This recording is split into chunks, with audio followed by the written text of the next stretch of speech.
Breaking news చూస్తున్నాం. ఉత్తరప్రదేశ్ ప్రకృతి ప్రకోపించింది. వాన బీభత్సం సృష్టించింది. ఈదురుగాలులతో 89 మంది ప్రాణాలు కోల్పోయారు. 5 జిల్లాలపై వాన ప్రభావం తీవ్రంగా ఉండడంతో అపారమైన ఆస్తి ప్రాణ నష్టం జరిగింది. 100 కిలోమీటర్ల వేగంతో వీచిన గాలులు ధాటికి భారీ వృక్షాలు, గుడిసెలు, పెంకుటిల్లు నేలకూలాయి. విద్యుత్ స్తంభాలు విరిగి పడడంతో అనేక చోట్ల విద్యుత్ సరఫరాకు అంతరాయం ఏర్పడింది. పిడుగుపాట్లు, గోడలు కూలడం, చెట్లు విరిగిపడిన ఘటనల్లో పలువురు ప్రాణాలు కోల్పోయారు. ఈ ప్రకృతి విపత్తుల్లో అత్యధికంగా ప్రయాగ్రాజ్ జిల్లాలో 17 మంది మరణించగా, భదోహీలో 16 మంది, మీర్జాపూర్లో 10 మంది, ఫతేపూర్లో 9 మంది చనిపోయారు. గాలివాన కారణంగా వేల ఎకరాల్లో సాగు చేసిన పంటలకు తీవ్ర నష్టం వాటిల్లిందని అధికారులు తెలిపారు. అనేక చోట్ల పశువులు మృత్యువాత పడ్డాయి. ఘోర విపత్తుపై సీఎం యోగి ఆదిత్యనాథ్ దిగ్భ్రాంతి వ్యక్తం చేశారు. మృతుల కుటుంబాలకు ఒక్కొక్కరికి 4 లక్షల చొప్పున తక్షణ ఆర్థిక సహాయం అందించాలని జిల్లా కలెక్టర్లను ఆదేశించారు. రాబోయే 24 గంటల్లో మరిన్ని చోట్ల వర్షాలు కురిసే అవకాశం ఉందని వాతావరణ శాఖ హెచ్చరించడంతో ప్రజలు అప్రమత్తంగా ఉండాలని ప్రభుత్వం సూచించింది.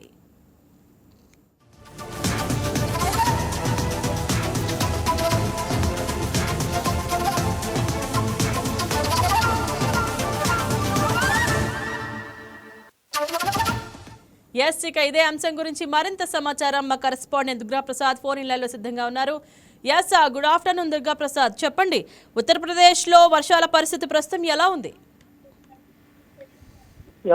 యూపీలో నిన్న సాయంత్రం నుంచి కూడా భారీ వర్షాలు, ఎదురుగాలితో కూడా యూపీ మొత్తం అతలాకుతలం అయిపోతుంది.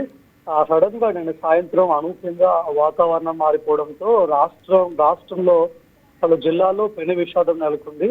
ఈదురు గాలులతో కూడిన భారీ ధూళి తుఫాన్ అయితే బీభత్సం సృష్టించడంతో దాదాపు 4 గంటల క్రితం అధికారుల వివరాల ప్రకారం 40 మంది మరణించినట్టు కూడా తెలుస్తుంది.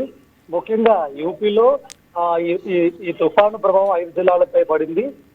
ఈ తుఫాను వల్ల పెద్ద మొత్తంలో ఆస్తి ప్రాణ నష్టం కూడా జరిగినట్లు అధికారులు అయితే మీడియాకు వెల్లడించారు. చాలా చోట్ల గంటకు 100 కిలోమీటర్ల వేగంతో గాలులు వీయడంతో భారీ వృక్షాలన్నీ కూడా నేలకూలాయి. అక్కడ సాగు చేస్తున్న పంటలన్నీ కూడా నేలకూలి రైతులకు కూడా అపారమైన నష్టం కలిగింది. విద్యుత్ స్తంభాలు కూడా విరిగిపడిపోవడంతో అనేక గ్రామాల్లో ప్రజెంట్ అక్కడ విద్యుత్ సరఫరా లేకపోవడంతో చాలా గ్రామాల్లో చీకటి కనిపిస్తుంది.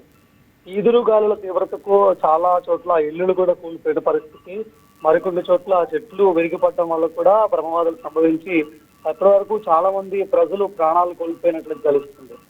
భదోహీ జిల్లాలో 16 మంది ప్రాణాలు కోల్పోయారని అధికారులు తెలిపారు. ఫతేపూర్ జిల్లాలో 9 మంది, బొడౌన్ అనే జిల్లాలో 5, చందౌలీలో 2, సోన్భద్ర జిల్లాలో 1 ప్రాణాలు కోల్పోయారని కూడా అధికారులు కాసేపటి క్రితం వెల్లడించారు.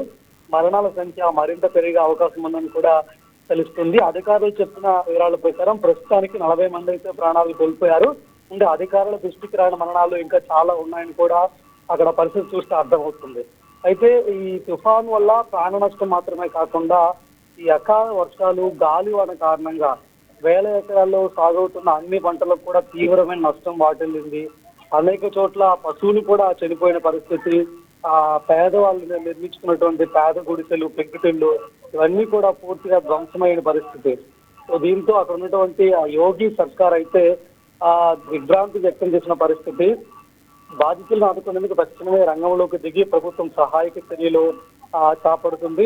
నష్టం తీవ్రతను అంచనా వేసేందుకు ముఖ్యమంత్రితో పాటు మిగతా మంత్రులు కూడా ప్రభావిత ప్రాంతాల్లో కుటుంబాలకు తక్షణ సహాయక చర్యలు, నష్టపరిహారం అందించాలని కూడా అధికారులను ఆదేశించిన పరిస్థితి. ఎట్టి పరిస్థితుల్లోనూ రాబోయే 24 గంటల్లో సహాయక పనులన్నింటినీ కూడా పూర్తి చేసి ప్రజలందరికీ కూడా సహాయాన్ని అందించాలని కూడా ఆదేశాలు జారీ చేశారు.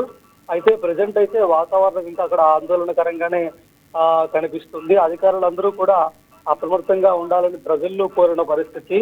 పంటలకు కానీ, పశువులకు కానీ, ఇళ్లకు కానీ జరిగిన నష్టాలను లెక్కించేందుకు రాష్ట్ర వ్యాప్తంగా సమగ్ర సర్వే నిర్వహించాలని కూడా ప్రజెంట్ అధికారులు కసరత్తు చేస్తున్నారు.